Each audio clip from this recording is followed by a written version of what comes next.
Bueno, hay gente que no lo ha gestionado. Sí, la façaria ja, no sé, és igual. Vale. Bona tarda a totes i a tots.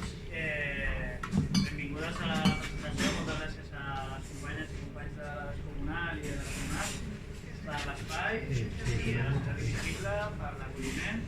I bé, aquesta és la primera xerrada que fem post o dintre Covid, etc.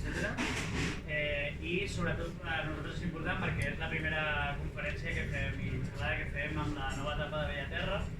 Bellaterra Edicions és una editorial que va néixer el 1973, des de la dictadura, i del 73 al 95 es va dedicar a les ciències pures i a partir del 95 agafa la seva segona etapa, que la dirigeix José Luis Ponce i Gloria Mendoza, i la porten fins a dia d'avui amb una editorial especialitzada en ciències socials, antropologia, amb una qualitat molt potent i que ha tret els principals debats que estan obrint al segle XX, que van tancar el segle XX i que van obrir el segle XXI, no? Des de feminismes, transsexualitats, qüestions de gènere, antropologia, ciutats, urbanisme, etc.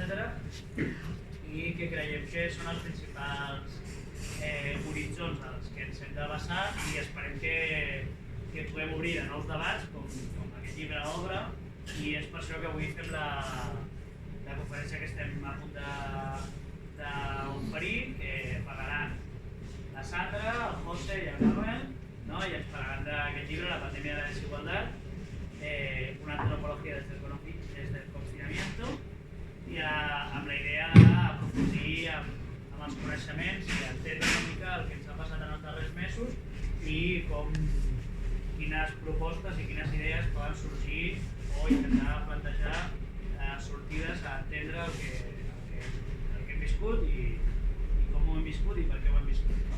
I per això, moltes gràcies per venir a totes i a tots, i si no ho veu als companys. Moltes gràcies, jo som l'Ània Marçal. Aquí en Petit Comité no sé cómo castellano una misma obligatoriamente, porque el libro al ser en castellano, pues, y va siendo esta la primera presentación de la obra, pues vamos a ceñirnos al idioma original del libro. Bueno, como decía el compañero, este libro explica las desigualdades que se han visibilizado en esta pandemia. Se ha dicho mucho esto de que el coronavirus ha visibilizado desigualdades, pero desigualdades que ya existían.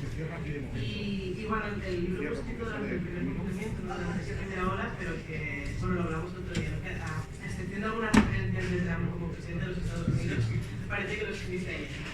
Y bueno, esto nos abre un campo de debate, sobre todo para ver dónde se ven esas desigualdades que como decíamos, existían, pero que ahora se nos hacen más patentes. Y uno de estos escenarios es un actor, que es un objeto de disputa, que es el espacio público, que es un espacio en el que obviamente las personas y los colectivos más vulnerabilizados sufren estas desigualdades, pero también hemos descubierto que nuestras casas, que es el espacio que se nos está recluyendo estos meses, tampoco es un espacio de seguridad, tampoco es un espacio de igualdad.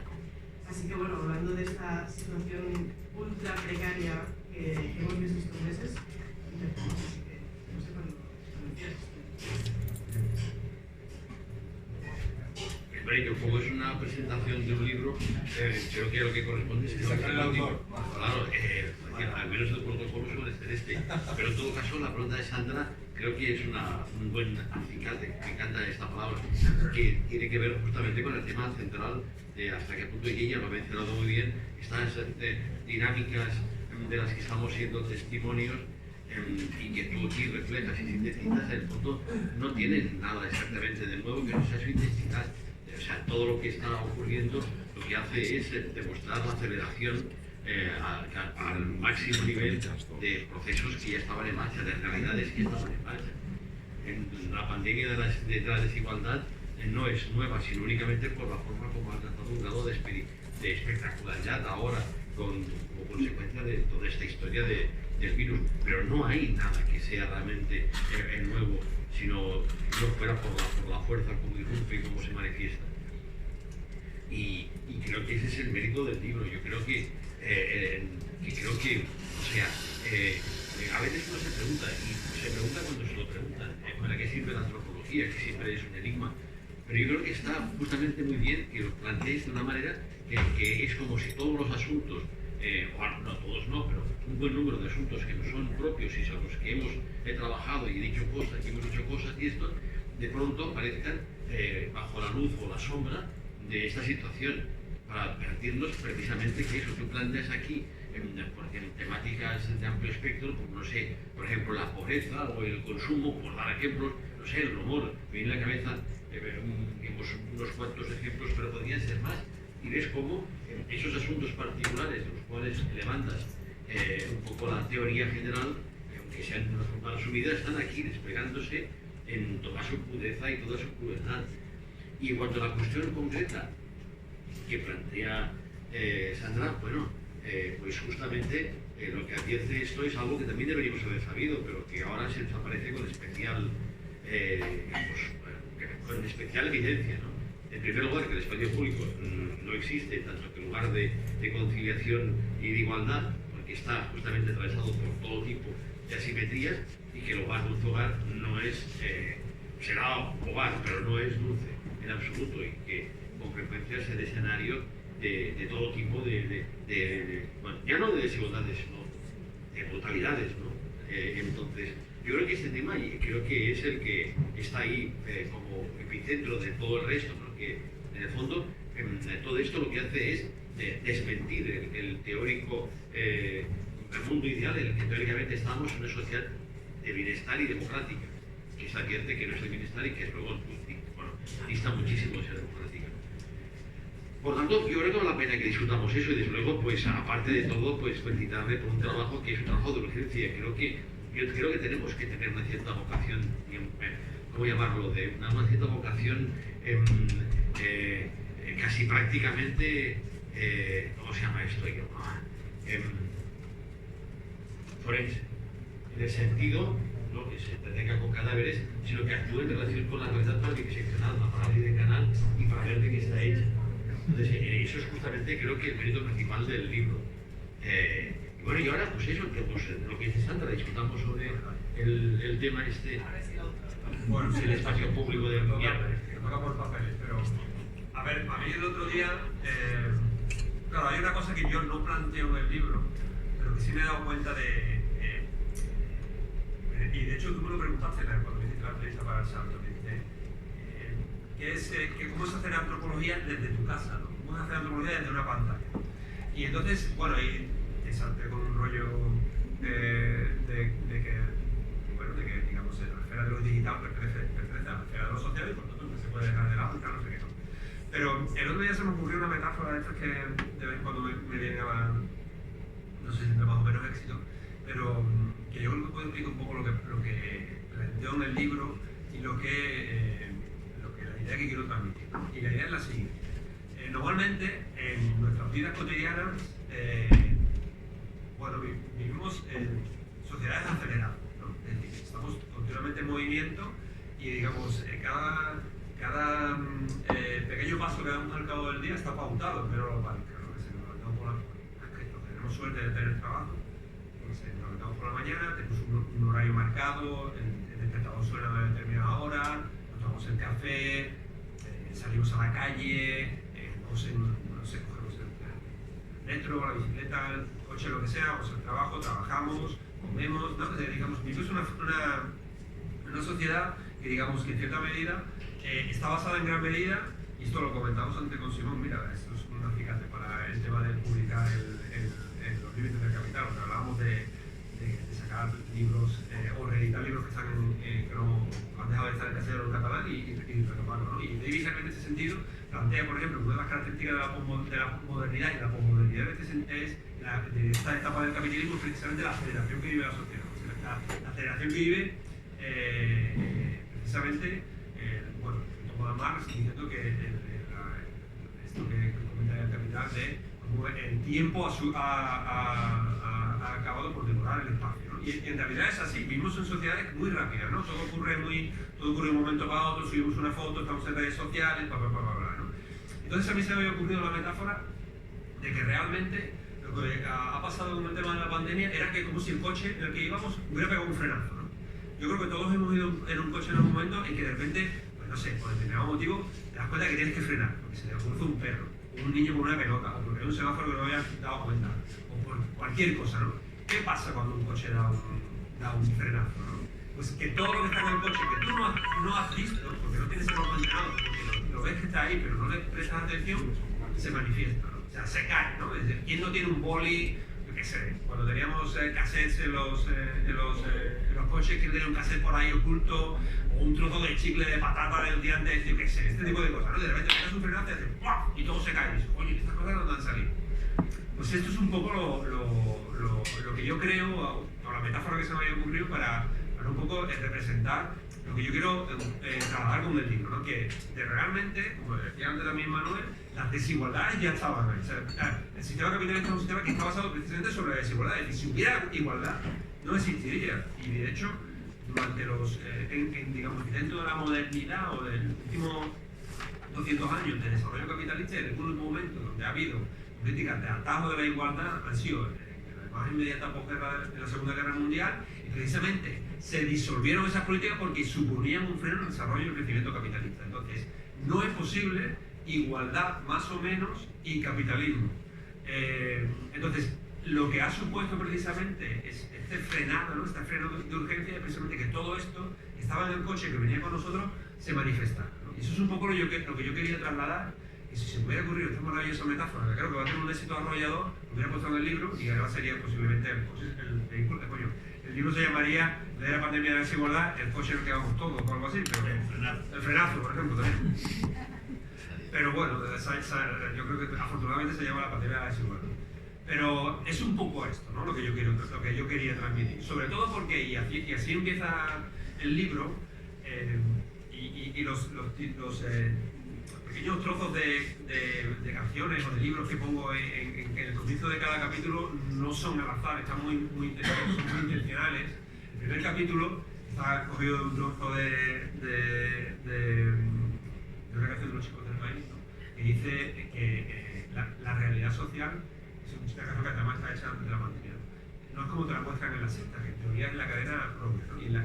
Y es verdad, si recordamos, durante aquellos primeros momentos más crudos del confinamiento y cuando veíamos que los sucesos se precipitaban, si tú encendías la tele o lo veías en la prensa o lo que sea, pues parecía que todo era. El problema máximo era a ver cómo haces para conciliar la vida laboral y familiar, o a ver cómo tengo a los niños en casa y a la vez estoy teletrabajando, o por ejemplo estas imágenes que realmente nos hirieron a más de muchos de nosotros, de los futbolistas, la gente famosa que te decía, uy, qué bien estoy en este principio de primavera en un pedazo de chalet, ¿no? Y cómo estoy pasando el tiempo, no sé qué. Y no era eso, ¿no? O sea, el frenazo nos había mostrado de que realmente había un montón de cosas que estaban pasando que nosotros no veíamos, o que no, porque si no teníamos el ojo entrenado y porque realmente vivíamos en ese mundo acelerado y que nos estaba mostrando lo que estaba pasando. En este sentido, por ejemplo, el último capítulo cierra, que está escrito un poco tiempo antes de entregar el libro, porque creí que necesitaba pues, decir una cosa antes porque había pasado ya un tiempo. Cierra con una cita de la cuestión de la Casa Obrera de Inglaterra de Engels, donde Engels, que fue el sábado su aniversario de nacimiento, comenta que era perfectamente posible cruzar Londres en el siglo XIX, ¿no?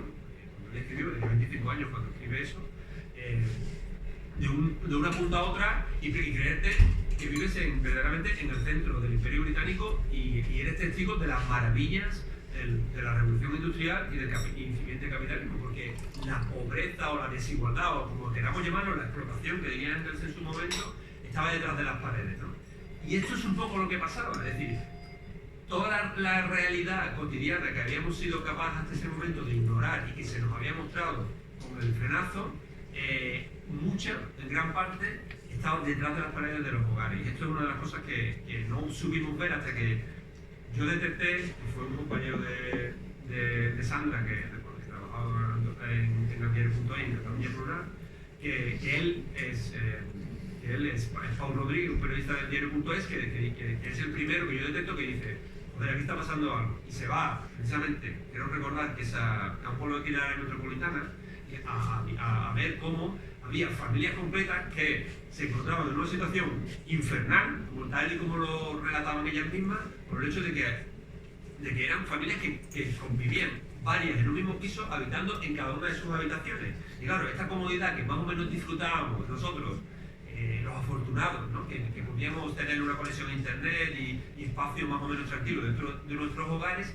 no era lo normal, o sea, no era lo común, era lo excepcional, ¿no? O sea, nosotros éramos los que habíamos frenado el coche y todo lo que había aparecido por ahí era precisamente la normalidad, ¿no? O sea, gente viviendo en sus casas hacinada, gente que salía cada mañana a buscarse 15 o 20 euros vendiendo en Tormenta o recogiendo chatarra o limpiando casas, o gente que trabajaba como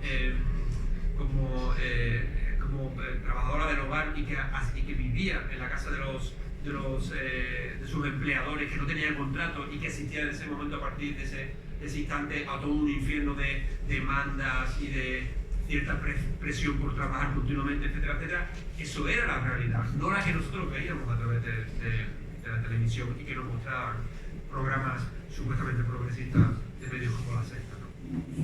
Entonces, en este sentido, esa era un poco la idea con la cual yo pude, en cierta medida, coordinar una serie de textos que algunos estaban escritos, otros fueron escritos a propósito de esto y otros fueron escritos a posteriori, ¿no?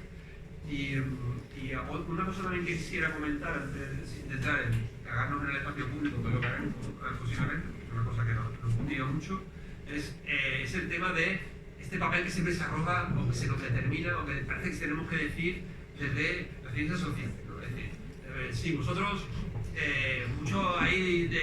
mucho ser capaz de diseccionar como un forense la realidad social, pero oye, no hacéis propuestas, ¿no? El otro día había un tipo en Facebook que decía, ya está el típico académico de extrema izquierda ahí diciéndose no sé cuánto sin hacer ninguna propuesta. Bueno, a ver, tengo que reconocer, me da un poco de vergüenza, que en el libro hay propuestas. Lamentablemente, de hecho yo creo que es una cosa que ahora no, porque estamos aquí. Exacto, que no hay mucha confianza, pero si nos tomamos dos cervezas vendrán a uno de otro, propuesta, no sé qué, me cargará, porque proponer es posicionarse, ¿no? Y cuando te posicionas al final siempre acabas por generar descontento de unos y otros, ¿no? Pero sí que es verdad que las ciencias sociales, o como queramos denominar, antropología, sociología, etcétera, pueden decir cosas, ¿no? Más allá de diseccionar o de actuar como forenses, hay todo un recorrido histórico, todo un pozo de conocimientos que se pueden poner de manifiesto y que pueden, digamos, en cierta medida, ser capaces de prever o de ayudar a las políticas públicas cuando se ponen en marcha. Y no sé si fuiste tú lo que me comentaste, cuando hiciste el tema del salto, que me preguntó, ya, pero si a ti te hubieran preguntado antes de que un gobierno tomara alguna medida, ¿tú qué hubieras dicho? ¿No? ¿Fuiste tú? Por la otra. Pero no la estamos. Bueno, pues es verdad, ¿no? Es verdad. Si nos hubieran preguntado si hubiera salido algo, pero hubiera salido, por ejemplo, a lo mejor yo no, porque no me encargo de determinadas cuestiones y tengo, digamos, en mi área de interés está en otro aspecto, pero sí que hubiéramos podido decir de que no todo el mundo que vive de alquiler tiene un contrato regulado, o que hay varias familias que que comparten piso, o que hay gente que no estaba de alta en la seguridad social y se gana por el jornal cada vez la mañana cuando se levanta, o que uno de los principales chivos expiatorios de la pandemia iba a ser la inmigración, o que los jóvenes tradicionalmente han ocupado el sitio a nivel social de aquella otra edad a la que nosotros le podemos colocar todos los méritos de la responsabilidad. Es decir, que podemos haber dicho muchas cosas y que nadie nos preguntó, ¿no? Y que yo entiendo perfectamente, porque esto cada vez que me lo han preguntado lo he dicho, que evidentemente, como se dice esto, virgencita virgencita, que me quede como estoy, porque si hubiera estado otro en el gobierno, posiblemente ahora estaríamos todos aquí tirándonos de los pelos, pero que sí que es verdad que pese a la incapacidad, a la indecisión, a la poca previsión, a lo que queramos, se ha echado de menos voces que pudieran aportar algo y no fuera única y exclusivamente si había que llevar mascarilla o no, si la distancia social o la distancia física era de 1,50 m o 2 metros, si había que atender primero a las personas de mayor edad o a las personas de menos, si los niños eran supertransmisores o no lo eran. Es decir, que había toda una serie de cuestiones que iban más allá de lo meramente médico, que eran importantes y que posiblemente pues, hubiera tenido otra proyección, otro impacto a la hora de determinar políticas públicas. Gente que después está muy orgullosa de que cuando llegan a cabo políticas públicas los llaman escudo social y cosas así, que es verdad, que ya os digo, que esta virgencita que me quede como estoy, pero podrían haber sido más efectivas si hubieran preguntado, no a mí, ya digo, porque dentro de lo que cabe, pero a otra gente que le podría haber dado una opinión, ¿no? Entonces, bueno, en ese sentido, reivindicar también el papel de los antropólogos y más allá del carácter forense, porque como leí el otro día, somos una disciplina cínica, es verdad, pero bueno, oye, dentro del cinismo de vez en cuando podemos decir alguna cosa. El otro día te describiste como exorcista. Sí. También, eso también me gustó. No, y lo que comentabas ahora, que es verdad que las políticas, el escudo social ha sido un escudo social para la clase media, porque eso también es muy relevante, porque, por ejemplo, poniendo el ejemplo de la vivienda, ¿no? que comentabas tú antes, no todo el mundo que habita una vivienda tiene un contrato, y eso se ve mucho en el decretar los desahucios que hemos estado viendo estos meses. Yo sí estoy supervisando eso, a mí pues no me afecta en este sentido.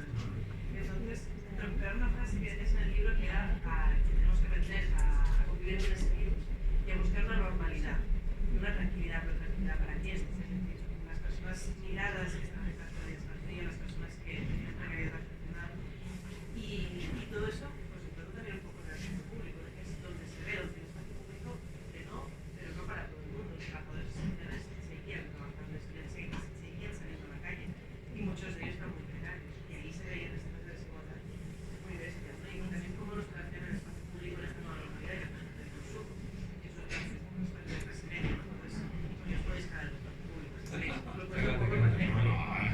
Hombre, se le coge cariño al final. No, eso es lo que te ve. No sé.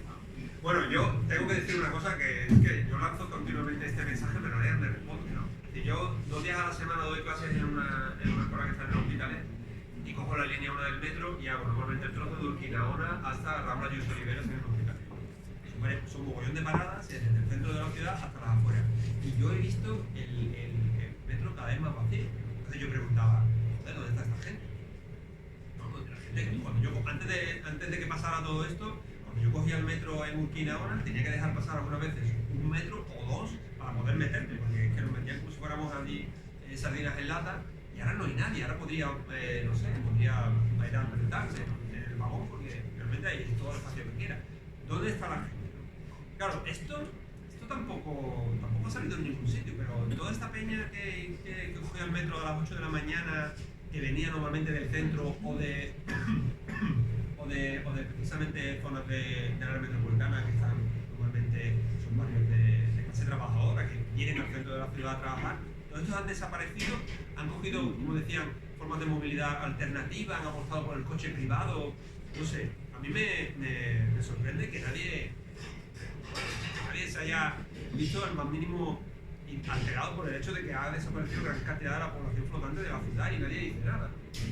Y esto es otra de las cosas que a mí me parece que quedan muy claras con este tipo de cuestiones, ¿no? Es decir, la ciudad, el sistema de transporte de la ciudad es muy clasista, ¿no? De hecho, no sé si os acordáis, pero al principio de todo, cuando empezaron a aparecer los primeros datos y la Generalitat puso en marcha los primeros mapas hechos de las ciudades, donde se demostraban el índice de incidencia, los sitios donde había mayor cantidad de incidencia eran precisamente en los barrios obreros, no era, por ejemplo, San Gervasi o no sé, o de Sarriá o algo así. Por lo cual, sí que se veía que ahí había una afectación especial en el tema de la pandemia, precisamente vinculado a tu clase social, ¿no? A de dónde vienes o que muchas veces determina dónde vives, ¿no? Claro, esto está muy relacionado también con el hecho de que entre las alternativas propuestas por las administraciones está precisamente una manera un tanto contradictoria, fomentar que haya una mayor cantidad de espacio en la ciudad para que sea de uso y disfrute de la gente, que en un principio estaba sobre todo vinculado a la necesidad de que teníamos que mantener un espacio, al principio eran 2 metros, después 1,5 metros, pero después se ha visto que era una cuestión que apostaba principalmente, como decías tú muy bien, por el tema de que pudieran seguir llevándose a cabo las actividades, sobre todo vinculadas al consumo, que se realizaban en las calles y las plazas, que era básicamente la extensión de las terrazas, etcétera, etcétera. Entonces, claro, sí que es verdad que en cierta medida ha aparecido una especie como ¿cómo decirlo?, de aceleración también de la necesidad de mostrar que estás haciendo algo y que este algo está muy vinculado al hecho de que tú, dentro de las competencias que tienes cuando hablamos con el ayuntamiento, está el hecho de la gestión del espacio urbano, pero al final nos hemos dado cuenta de que realmente este espacio urbano estaba pensado, que la salida a todo esto iba a volver un recrudecimiento de su mercantilización. Como seguramente, si estáis un poco pendientes de lo que está pasando en la ciudad, es una cultura xenocéntrica, que siempre acabamos hablando de la ciudad, hay otros aspectos, hay otros sitios, pero es verdad, ¿no? O sea, ayer hubo una presentación de los planes del Ayuntamiento de Barcelona con respecto a qué va a pasar con el tema de terrazas, y ya se ha dicho que todo lo que está en la calzada se va a quedar, y posiblemente lo que está en las aceras también. Es decir, que el espacio, el incremento del espacio, el incremento del número de terrazas que se había producido ha venido para quedarse, ¿no? Yo no conozco ninguna política municipal que haya dado un paso, o sea, que sea como la Yenca, que dé un paso y dé para adelante y dos para atrás. Esto no pasa. Esto ha llegado para quedarse. De hecho, la bonificación de la tasa de las terrazas, que pasó a ser de un 75% hasta el 31 de diciembre de 2020, parece que se extiende al 31 de diciembre de 2021. Pero lo último que ha llegado ha sido una noticia maravillosa que hemos conocido hoy, es que el ayuntamiento le ha dado la medalla de la ciudad al gremio de restauradores. Con lo cual es como que encima los premia por el hecho de que se van a quedar con todas las calles, ¿no? Entonces, bueno, es otra de las cosas maravillosas que nos ha traído esto, que pensábamos que habíamos dejado atrás, periodos muy lúgubres de la ciudad en cuanto a plantear salidas de la crisis o de crisis determinadas a partir de la desposesión del resto de los vecinos y vecinas de la ciudad de una cosa que tenemos en común, que es el espacio público, pero eso ya sabemos que es como el guardián, que aparece y desaparece, y parece que aparece otra vez. De hecho, el otro día hablaba con un arquitecto de Muxí que defiende el concepto de los espacios para nada. De crear espacios que no tengan un uso predefinido y que sea la ciudadanía que se los apropie, ¿no? Y eso me recordó un poco a los ejes verdes, a las superillas y todo lo demás, que hicimos la entrevista precisamente en uno de esos espacios y hablábamos que tampoco era igualitario aquello, porque ¿quién se viene a apropiar de esos espacios? ¿Quién tiene el tiempo y el dinero de apropiarse de esos espacios? Tampoco es igualitario. Bueno, en ese sentido hablábamos el otro día, por ejemplo, de que parece que no, pero hay una moralidad dentro de estas intervenciones. Lo he comentado un poco en el electrónico, ¿de acuerdo? Es decir, cuando te pintan el suelo de colores, no solamente te están diciendo aquí tienes el espacio para ti, te están diciendo cómo usarlo, y es usarlo de una forma como infantil, ¿no? Es que hay todo un tono moral progre, en el sentido de cómo cuando te delimitan el espacio para que tú lo uses. No es un espacio en el que tú te apropias, es un espacio que te ceden para que hagas un uso cívico, muchas veces consumista, pero si no, cívico, y que lo disfrutes como si fuera una especie como de pues eso, ¿no? Y los colores están muy relacionados con eso, es como un parque infantil, es decir, venga, sal ahí y disfruta, y la gente del ayuntamiento, en este caso, lamentablemente son ellos los que nos dicen, mira lo que os hemos dado, os hemos creado unos nuevos espacios para que vosotros los disfrutéis, con lo cual hay un contenido de moralidad muy fuerte en eso, ¿no? Y unas instrucciones sobre el uso del espacio que aparentemente son, digamos, ¿cómo decirlo?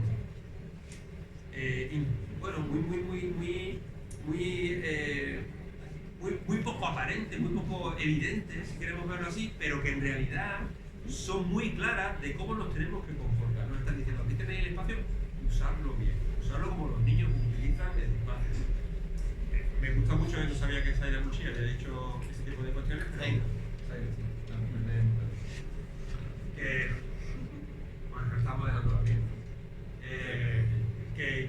Bueno, es verdad que este tipo de espacios muchas veces para no hacer nada son necesarios, pero claro, normalmente esos espacios para no hacer nada son espacios que ya tienen un futuro uso y que es muy raro que en la ciudad haya solares que sean apropiados por la gente para hacer determinadas cosas que no estén pensados ya su uso. Si no lo hace la iniciativa privada, lo hace el ayuntamiento y le pone un manual de instrucción. Claro, que habéis apuntado el hecho de usar el espacio bien. Ese bien tiene mucho peso, ¿no? Y aquí me lleva un poco al tema de la represión del uso del espacio público que se ha hecho, ¿no?, en estos meses. Y hablas en el libro del episodio de las 3.000 viviendas en Sevilla, ¿no?, de cómo también en ciertas zonas, en ciertas periferias o hacia ciertos colectivos, la represión hacia el uso del espacio público con o sin medidas de restricción de la COVID, esto es casi circunstancial, cambia muchísimo, ¿no? Si nos dirigimos a la clase media o una clase trabajadora, las respuestas del gobierno sobre lo que es usar bien el espacio público cambian muchísimo. Es que el espacio público solamente no puede ser la clase media. No tiene sentido más que para ella, puesto que existe para ella. Por eso es justamente un espacio medio y ya está. Teóricamente y en la práctica únicamente puede existir en función de esa especie de utopía de apropiaciones desconflictizadas y previsibles que es la que le corresponde a una clase media que piensa que realmente el mundo debería ser como ella, media, es decir, mediocre. Pero eso no tiene que ver nada con la realidad. Todos estamos hablando de la realidad. ¿Cómo que espacio vacío? Eso no existe. No existe un espacio vacío. De hecho, ni siquiera existe un espacio que no sea la consecuencia del uso que recibe. Es que, joder, es que no os dais cuenta que ellos trabajan con la idea de que existe un espacio que está vacío y luego tú lo usas. Y no es así. El espacio es justamente una pura posibilidad y que únicamente existe cuando esa posibilidad se realiza. Lo que decía Cortázar, un puente es un hombre o una mujer o quien sea usando un puente. No existe antes de eso. Pero ellos trabajan con la idea de que ellos deciden, pues ¿qué hacen? Pongo esto aquí, pongo esto allí, y esto lo dejo para que juguéis un poco a creeros que el espacio es vuestro. Pero eso no es real. Y en cuanto a esto, digamos, de la pandemia, no nos engañemos. Es decir, es posible que, como dicen algunos, eso implique un cambio civilizatorio y de pronto todos acabaremos yendo con mascarilla para siempre y tal. No nos engañemos. Esto ha sido un lapsus que nos ha valido la pena porque permite ver ciertas cosas, pero todo volverá a ser como era. Y el capitalismo saldrá reforzado porque les encantan las crisis. Vive de ellas, en el fondo.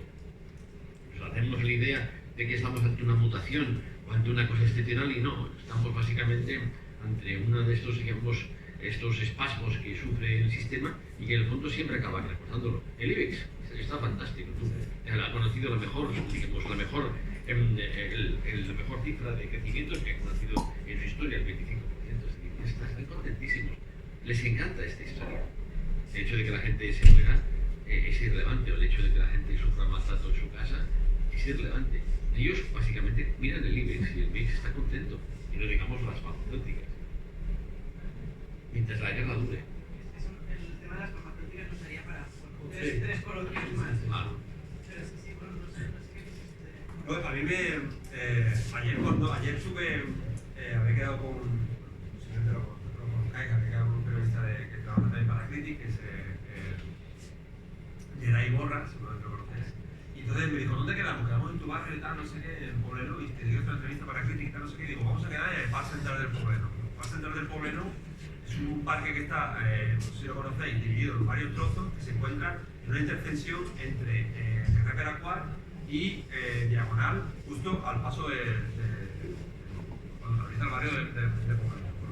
Entonces él me dijo, oye, ¿por qué quedamos aquí? Y yo le dije, vamos a quedar aquí porque este es un ejemplo muy bueno de cómo lo que supuestamente es un espacio que es precisamente reapropiado por los vecinos y vecinas del barrio es acabado transformado en una especie como de obra de arte, porque de hecho es una obra de arte, y acaba expulsando a aquello que lo crea en un principio, ¿no? Hago después lo voy a ir con el tema de la terraza del Nortico de Carapola, que a veces flipan todos. Pero ese parque surge como consecuencia de la creación de la propia Diagonal, que es una avenida que se finaliza hasta básicamente cuando llega a principios de los años 2000, el desarrollo de la zona del Fórum, ¿no? Queda ahí un baldío, ¿no? Que está, digamos, ocupado parcialmente por la fábrica de Country Car, que es una fábrica muy señalada de la ciudad, y los vecinos del barrio, que no tienen espacios públicos o que no tienen espacios realmente, digamos, donde donde, bueno, pues, no sé, organizar un partido de fútbol o cualquier cosa, donde esparcirse, ocupan aquello y crean su propio parque, ¿no? Entonces, en vez de ser un parque de estos que determina el ayuntamiento, es un parque generado por los propios vecinos y por las vecinas. O sea, pues en vez de, no sé, falsos plátanos o cualquier otro tipo de árbol que siembra el ayuntamiento o palmeras datileras, pues había latas de tomate con geranio y cosas así, ¿no? Pero claro, el ayuntamiento no puede, el ayuntamiento de Barcelona y en aquel entonces, menos todavía, gobernado por el Partido Socialista, no puede dejar que eso pase. O sea, no puede haber un espacio que ha sido realmente la evidencia clara de que el espacio es creado por los vecinos, sino que eso tiene que ser intervenido, ¿no? Entonces llama a este hombre, a Jean Nouvel, ¿no? Que no sé si lo conocéis, es un arquitecto que es el mismo que diseña la Torre Ámbar y que físicamente se parece al calvo del Gordo de Navidad. Y entonces el tío te monta un parque que es una obra de arte. Y de hecho, lo primero que se le ocurre es que para crear el parque, que lo divide en 3 trozos, le pone unos muros maravillosos de hormigón, que de hecho ahora no se pueden quitar para idear el parque porque resulta que como está bajo su copyright es imposible de modificar, ¿no? Entonces es uno de los espacios, se genera uno de los espacios públicos de calidad más infrautilizados de toda la ciudad, básicamente porque todos saben de la idea de Jean Nouvel, que visita la ciudad además de forma esporádica para montar el parque, ¿no? Y ahora lo voy a relacionar con el tema de las terrazas en un giro apoteósico. ¿Qué es lo que pretendía el ayuntamiento cuando hizo eso? El ayuntamiento de Barcelona, cuando hizo eso, pretendía, por un lado, negar la posibilidad de que los espacios sean creados y generados por los propios vecinos de la propia vecina. Y por otro lado, una cosa que nos encanta aquí en Barcelona, que es dignificar el espacio, que es exactamente la misma palabra que utilizaron ayer cuando dijeron que iban a seguir permitiendo la expansión de las terrazas en calzadas, siempre que ese espacio de las calzadas estuviera dignificado. Es decir, que aquí podemos tener el espacio que queramos, pero siempre tiene que ser digno, que es básicamente bonito. ¿No? Es una cuestión estética y por tanto moral, que nos están diciendo cómo tiene que ser la ciudad desde las propias instituciones y cómo tenemos que entenderla, nos suministran en software las instrucciones de cómo la tenemos que ver y cómo la tenemos que usar, ¿no? Y esto es la historia de los 30 últimos años o 40 últimos años de Barcelona, y no solo de Barcelona, yo soy de Sevilla y vamos por el mundo. Esto nos lleva a un terreno peligroso porque es la crítica a las cosas bonitas, a las mejoras de las dignificaciones. O sea, estamos generando un odio al concepto de dignificación cuando realmente es algo que al menos etimológicamente es positivo, ¿no? Y claro, realmente esto, al menos a mí me parece que es porque se hace sin la participación de los vecinos y de las vecinas. Es decir, si tú en el parque de Poblenou, en vez de traer un arquitecto de fuera, tú le dices a los vecinos, ¿cómo queréis que sea esto? Igual sí que quieres que las latas de conservas tengan cañas dentro, o igual no, igual quieres un parque infantil, igual quieres alguna cosa un poco más, no sé, que sea más utilizable de manera más práctica, quizás. El problema de todo esto quizás no es la innovación en los espacios, sino la mala gestión que se hace de ellos. Tenemos que pensar que si se hace una superilla, si es un parque bonito, vendrán guiris como vosotras y los explotarán en nuestros barrios. Igual el problema no es la mejor urbanística, sino la gestión que se hace de esa mejor urbanística, y la mejor urbanística en sí no es mala de todo. Esto ahí ha abierto tanta... Y me retiro, hago bolitas y no. Una cosa, a ver, todos estamos a favor del derecho a una vivienda digna y creemos que es razonable en que las instancias que tienen en su mano estimular ese tipo de, digamos, oferta de habitatge, de vivienda, pues justamente la satisfagan. Entonces, vivienda digna, claro. Entonces, ¿qué es lo que ocurre? Que, por ejemplo, a ver, una barraca es una vivienda digna. Una barraca con sus ratas y su mierda ahí acumulada, o sea, como vivienda no es un ejemplo de vivienda digna. Y no digamos esa especie de nichos casi de cementerio en los que se amontona la gente en los barrios periféricos de bloques. ¿Eso es una vivienda digna? No. Joder, pero es una vivienda. Pero es que claro, como ha de ser digna, no te dan permiso para hacer una barraca, que es una cosa que podría ser una solución, o que fuera una mierda, es una solución, y nos hacen vivienda de masas, porque como no es digna, no se hace. Entonces, como no se puede hacer vivienda, como la vivienda de ser digna, ha de ser por fuerza cara. Porque cualquier cosa que implicaba, por ejemplo, lo que implicó la vivienda los bloques de viviendas de los años 60, no sé, tipo el bicho, la mina, todo esto, claro que era deplorable, joder, pero se podía vivir. Entonces ahora, claro, como se niegan a hacer una vivienda que no sea digna, automáticamente no hacen de vivienda social. Porque la vivienda social no suele ser digna, porque si ha de ser barata, claro, automáticamente desde el paradigma del mercado y de los intereses de acumulación capitalista, pues en efecto no se da cuenta. Entonces, como no se puede hacer vivienda digna, no se hace. Entonces, ¿qué ocurre? Que una forma sorprendente. O sea, el franquismo, joder, tenía sus cosas, se cortaban, pim-pam, normal, joder, pero había oferta de vivienda pública. Es que está la paradoja. O sea, Le Corbusier era un cabronazo, todo lo que queráis, pero tenía una preocupación por la vivienda que ha desaparecido. A nadie le preocupa nada, digamos, el hecho de tener que garantizar el derecho de la gente a tener un lugar donde, a lo que llamar hogar, aunque sea una mierda también, pero un sitio donde caerte muerto o vivo. Eso es lo que justamente ha desaparecido. No existe el menor interés, porque, como repito, porque en nombre de la dignidad, automáticamente se niegan a hacer justamente vivienda de masa. No, ¿por qué no hay vivienda de masa? ¿Por qué no hay bloques? Y sería una solución. Ya no sé que no es una solución, pero sería una solución. O si no, que nos dejen hacer barracas. Y atención, eso fue justamente una iniciativa en el año, no recuerdo, pero en el año 2005-2006, que se montó justamente una operación de montar barracas delante del Parlamento de Cataluña, justamente para reclamar el derecho a la barraca. Porque repito, claro que no es digna, joder, pero es una solución. Ahora, o es digna y tiene las características de lo que se supone que es una oferta de vivienda, digamos, digna, o no es nada. ¿Qué es? Nada. Claro, es decir, alguien está en contra, por ejemplo, de que una casa de 6 pisos le pongan ascensor. Pues claro que no hay nadie que esté en contra, pero todos hemos visto, y Nuna Mahmoud lo explica en su tesis, gente en silla de ruedas contra los ascensores. No, es que no me hagas ascensor, y es que queremos que tengas una vivienda digna. No, oye, no quiero una vivienda, quiero la mierda de vivienda que ahora tengo, porque es la que puedo pagar. El truco urbanismo, son muy chulos, Ana. Me gustaría hacer hombre, no me hagas nada, por favor, digamos, se agradece muchísimo, pero no lo toques. Porque en cuanto hay una reforma de dignificación, lo que viene después es la expulsión. Sí, no, está clarísimo, pero hay que hacer un poco de abogado del diablo, ¿no? Hablamos de dignidad, que ya para quién. Y ahora que hablábamos del tema de las barracas, pensaba mucho en la empresa Highbull, no sé si la conocéis. La empresa que, para quien no la conoce, es una empresa que tiene propuestas de vivienda ilegales directamente, y ellos te lo reconocen que son ilegales, que son habitáculos de 3 metros cuadrados. Y en las entrevistas te lo dicen, ¿esto es digno? Bueno, no es digno, pero es un techo. ¿Esto es aceptable? Claro. Porque si joder, es que si no hay otra cosa que van a hacer.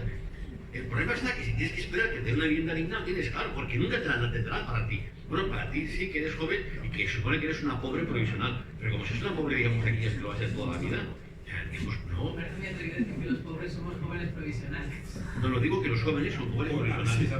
O sea, como se supone que la oferta de vivienda pública puede ofrecerse a jóvenes porque se supone que su pobreza es provisional y que prosperarán. Pero digamos, lo que haremos, la gente que viene de la inmigración tiene que meterse donde pueda. ¿Qué es digno?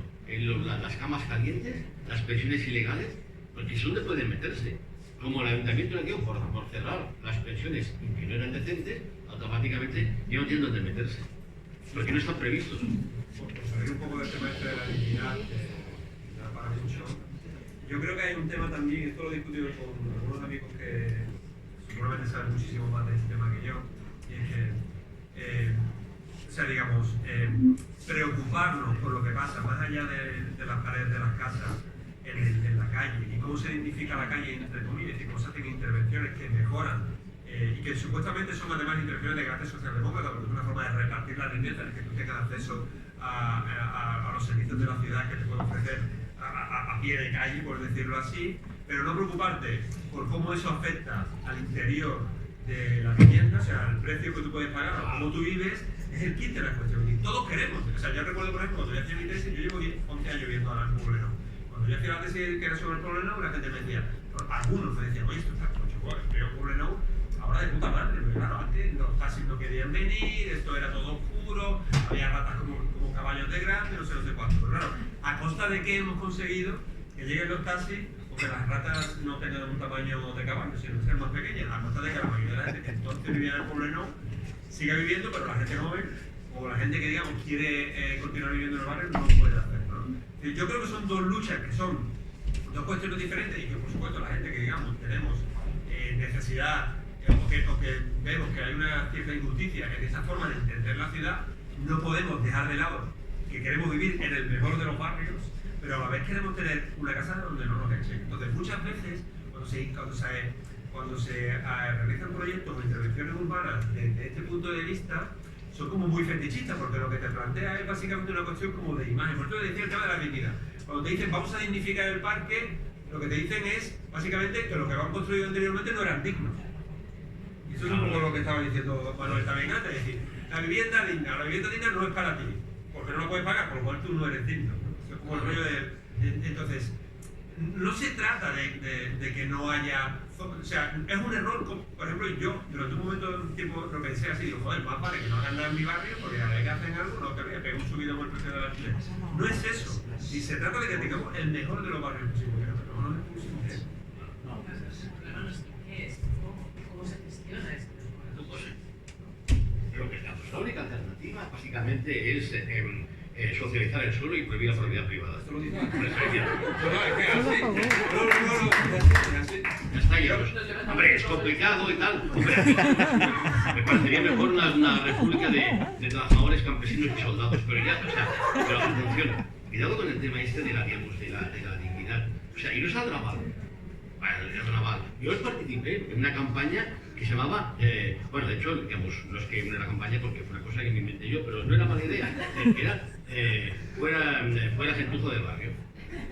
Digamos, el naval, digamos, lo que tiene que hacer es quitarse de gentuza, porque hay mucha gentuza.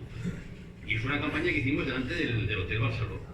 Claro, hostia, gente, digamos, que me acuerdo que lo leí en la crítica de hoteles, ponía, me encanta ese hotel porque está rodado de tugurios alternativos. Es que es de locos, o sea que, claro, digamos, ¿quién mierda pone una pancarta en el balcón de su casa en el Raval que pone ponemos un barrio digna? Como si no lo fuera digno.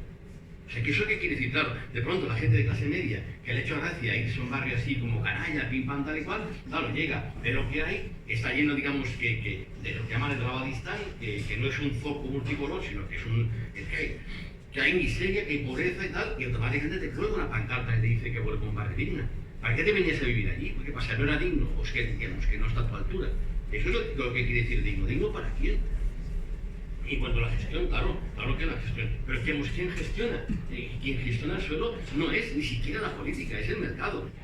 Y ya está. Entonces, cuando lo que dice José, que cuando te arreglan cualquier cosa, hay que hacer. Pues como te pongan una cosa guay, como te pongan una superilla, bueno, si es un museo, puedes morirte ya. Olvídate porque te van a... Está lleno de eso, de esas comunidades del chino, ¿no?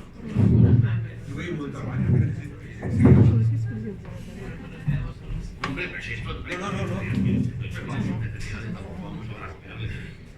Todos hemos tenido sociedad. Entonces, el tema es justamente ese, claro, digno. Claro, porque para los gestores, es que en primer lugar, joder, ¿pero qué quiere decir esto de que se gestionan las empresas? Decir que lo que hay que hacer es gestionar, es de reconocer que la ciudad se debe conducir, se debe administrar como si fuera una empresa, con lo cual implica que su función básicamente es proveer de beneficios. Y esto es lo que no puede ser.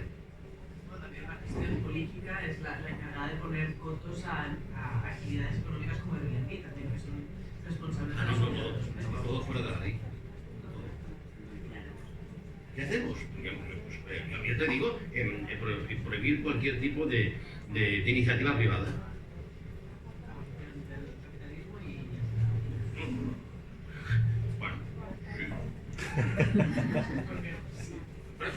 Sería la idea. No.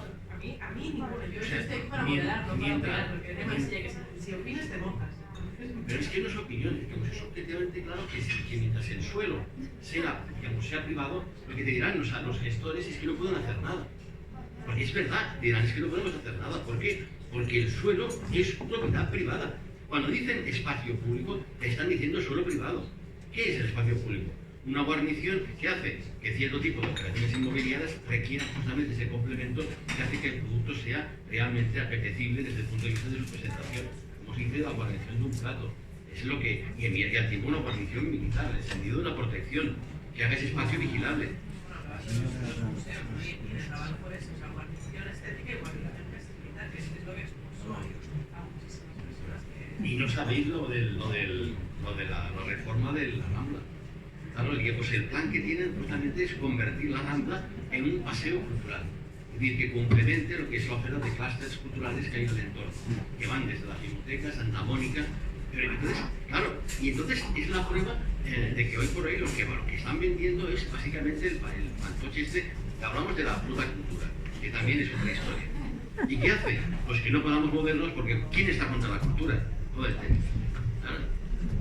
Bueno, nos quedan como unos 15 minutos. Hay que escoger bien los temas. A ver si ya veamos, puedo ver tengo que agarrar. Bueno, pero yo es cuando igual sí que las cosas. Nos queda por el toque de queda y todo el tema. Y mira, Qué bonito te lo dejo, sí.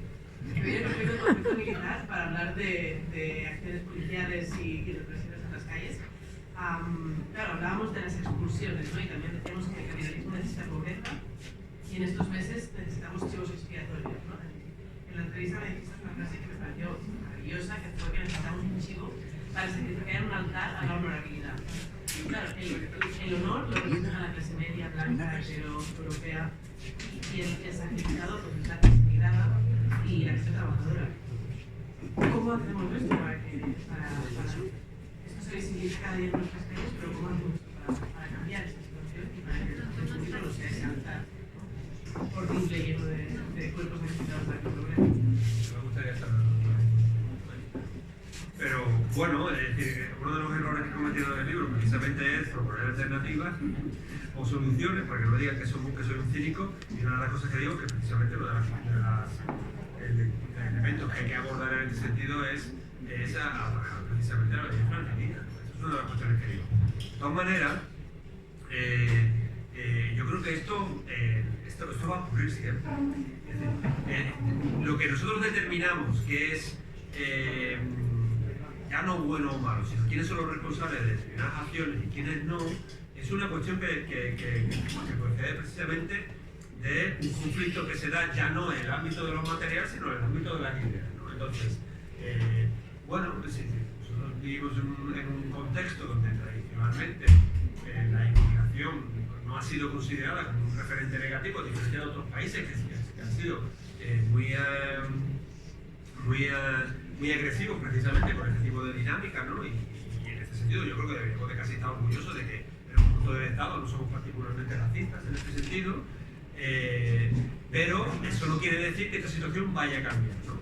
Y de hecho, precisamente la legitimidad que tienen ahora este tipo de actitudes por la representación parlamentaria que tienen a nivel de Congreso y que posiblemente tendrán a nivel del Parlamento de Cataluña el 14 de febrero, posiblemente contribuyan a reforzar esa idea, ¿no? Es una lucha, es decir, una lucha que además es una lucha que no tiene un fin en el sentido de que ganaremos en algún momento, sino es una lucha continua, porque además el ser humano es un ser, es un animal que tiende a crear clasificaciones que le permitan después utilizarlas para su propio beneficio. Es decir, no existen los inmigrantes y por tanto tienen una serie de características, sino por el hecho que nosotros decimos que son inmigrantes, tienen una serie de características que no son útiles para nosotros adjudicar el problema. Los inmigrantes, los niños, las personas mayores. A mí, por ejemplo, un tema que es verdad que esto no sale en el libro y que se me ha pasado por alto y que después lo he repensado es, no sé si nos hemos dado cuenta, pero el papel de las personas mayores ha sido casi un papel infantil. Es decir, las personas mayores eran seres pasivos, que estaban en peligro de morir, pero que parece ser que no tenían nada que decir al respecto, ¿no? Claro, ¿esto por qué ha sido? Pues porque nosotros hemos construido una realidad a nivel social potentemente fomentada desde las propias instituciones para señalar a las personas mayores como personas indefensas, y a partir de ahí hemos puesto toda una serie de herramientas que han servido para legitimar ese pensamiento. Pero posiblemente habrá mucha gente que piense, pero ¿qué me estás contando? Es decir, como si yo no fuera lo suficientemente autónomo o no tuviera la capacidad de raciocinio suficiente como para seguir las mismas reglas que estáis siguiendo el resto. Es decir, en realidad no hay una mesa donde nosotros podamos decir, hemos conseguido llegar a una sociedad más o menos igualitaria donde los inmigrantes que vienen de, la gente que viene de fuera tienen lo mismo. Esto no existe. Esto va a ser siempre un conflicto. Y una de las cosas que digo al final del libro, no en el último capítulo, porque es el que escribí justo antes de entregarlo, sino en el anterior, es que precisamente estas cosas que es una anécdota que cuento que es real, ¿no? Que salí yo a la calle con la bicicleta de nosotros, me encontré con una amiga y yo le digo, ¿qué tal? ¿Cómo has vivido esto? Entonces ella me decía que pensaba que todo iba a ser maravilloso, que nos íbamos a abrazar entre todos, porque echábamos de menos las relaciones personales y que de aquí saldríamos todos más enriquecidos. O sea, me faltó abrazar un árbol para demostrarme realmente cuál era su opinión al respecto. Y yo me quedé muy flipado porque dije, pero o sea, vivimos en el mismo barrio, pero no en el mismo mundo, ¿no? Es decir, todo lo que vaya a pasar aquí, a partir de aquí ahora, de ahora, aquí, como ha demostrado precisamente la actitud que está tomando el Ayuntamiento de Barcelona con el tema de las terrazas, va a ser una cuestión de lucha y de conquista, de intentar, en la medida de lo posible, presionar. Y un ejemplo muy claro que aunque no va a pasar desapercibido es precisamente como el viernes pasado, en el pleno del Ayuntamiento, se decidió la expropiación de Casa Buenos Aires. Es decir, que eso no ha sido porque el Ayuntamiento sea súper hippie y súper común y todo el rollo y apueste por los espacios públicos y la madre que lo parió, es porque 2 semanas antes se vio gente en la calle y hubo incluso una hoguera creada en la Plaza San Miguel. Es decir, esto es lo que tenemos. Vivimos en sociedades competitivas por naturaleza, donde más vale que nos pongamos la fila, porque si no, vendrán, y como decía Manuel antes, vendrán y nos comerán, porque el capitalismo sobrevive a base de crisis y quiere reformularse para enfrentar el siguiente movimiento. Esto es súper positivo y súper guay, salimos de aquí todos súper contentos. No, de hecho iba por aquí, ¿no? Entonces, ¿cómo combatimos ese mantra y súper naif de seguimos mejores? Porque es un mantra muy pasivo de como seguimos mejores, que yo me quedo con Claro, eso. exacto. Entonces, ¿cómo combatimos eso? ¿Con qué discurso? Pues un discurso que esté contra la sostenibilidad, contra la igualdad de género, contra el antirracismo y contra la paz en el planeta. Y ahí está el problema. Pues hoy por hoy la lucha básicamente es contra eso, contra la paz. Contra la paz, el diálogo, la sostenibilidad, la igualdad de género y todo esto. Ahí está el problema. Y por supuesto la cultura. El primer enemigo es la cultura. Has hablado de la cultura, vamos a hablar de cultura. No, vamos a ver, ¿cómo puede estar en contra de la cultura? Como si todo este montaje te lo venden básicamente en nombre de esas virtudes, porque en eso consiste justamente el posmodelo Barcelona, que es un modelo virtuoso.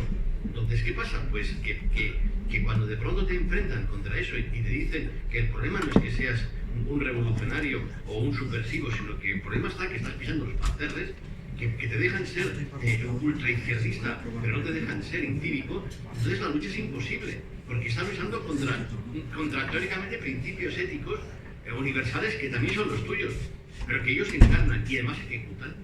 Claro, si entonces te pintan las calles de colores, porque no entiendes qué relación tiene una cosa con la otra, en nombre justamente de la lucha contra el cambio climático, ¿cómo puedes luchar contra eso? ¿Cómo puede estar en contra de la lucha contra el cambio climático y de la niña esta tonta que no sé cómo se llama nunca? De eso. Entonces, claro, ¿cómo puede estar en contra de eso? Con esa criatura no sé. Entonces, el problema está que el discurso, hoy por hoy, es ese, y es el nombre de ese discurso, invocándolo, en un sentido casi místico, que prácticamente hace lo que les da la gana. Porque como se supone que todo lo que hagan, por muy, digamos, miserable que sea en la práctica, se hace en nombre de esos principios éticos fantásticos y universales, pues no puedes hacer nada. Hoy por hoy no hay ningún producto comercial que no se venda, aunque sea un estromajo, en nombre justamente de salvar el planeta de la depravación del capitalismo, porque tiene ese cinismo. Entonces, hoy por hoy el problema está cómo luchar contra la igualdad de género y contra la sostenibilidad del planeta. Hay un producto que se vende contra esa ideología progresista que se llama extrema derecha y que funciona bastante bien. Hombre, en una ciudad en la que la alcaldesa gobierna gracias a la extrema derecha tampoco puede parecer tan extraño.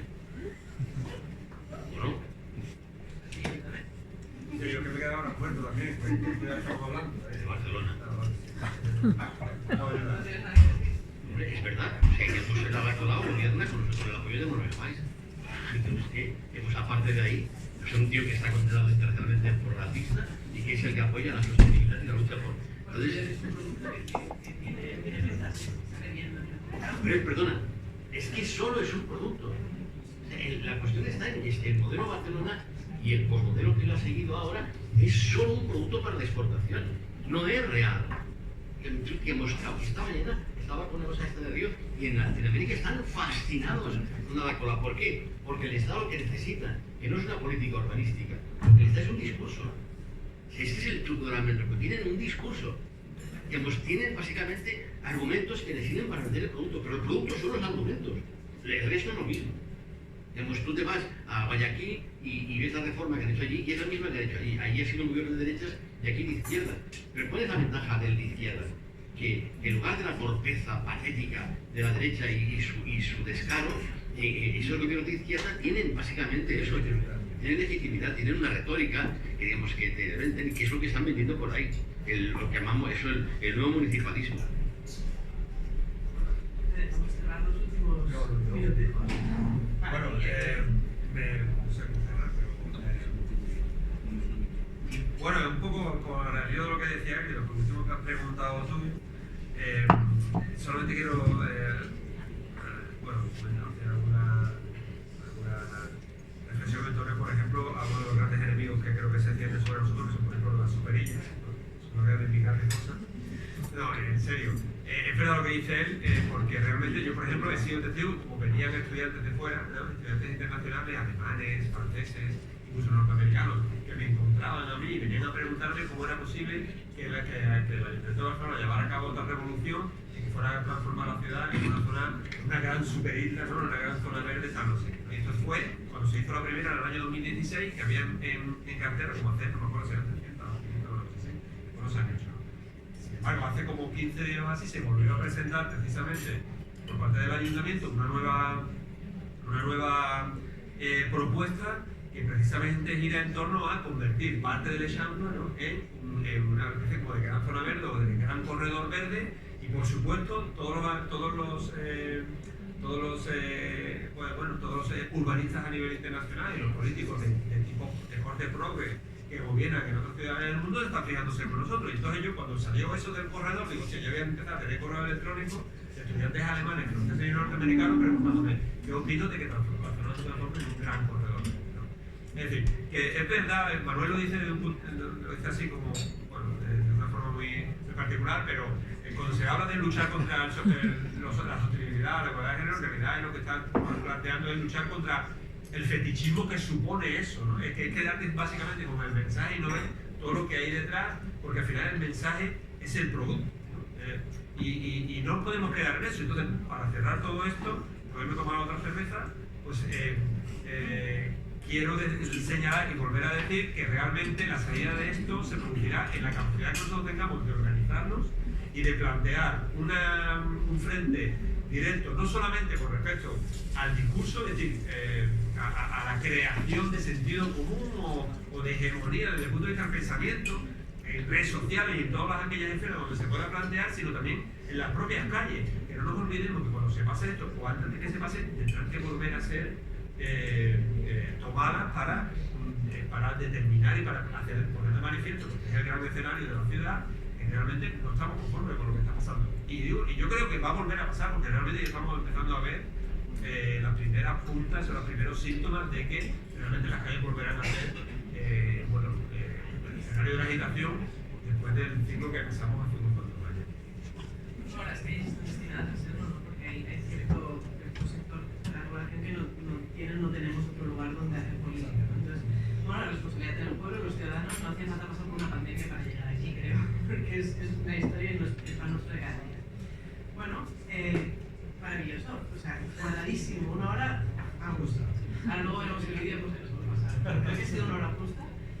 Bueno, nada, damos las gracias a todas las personas que nos han acompañado aquí en la Descomunal, a la gente que nos ha seguido por internet y, por supuesto, al autor del libro, a Silla, y a la persona que ha redactado el prólogo, a Manuel Dorado. Muchísimas gracias a todos y nada. Muy bien, Santos, gracias.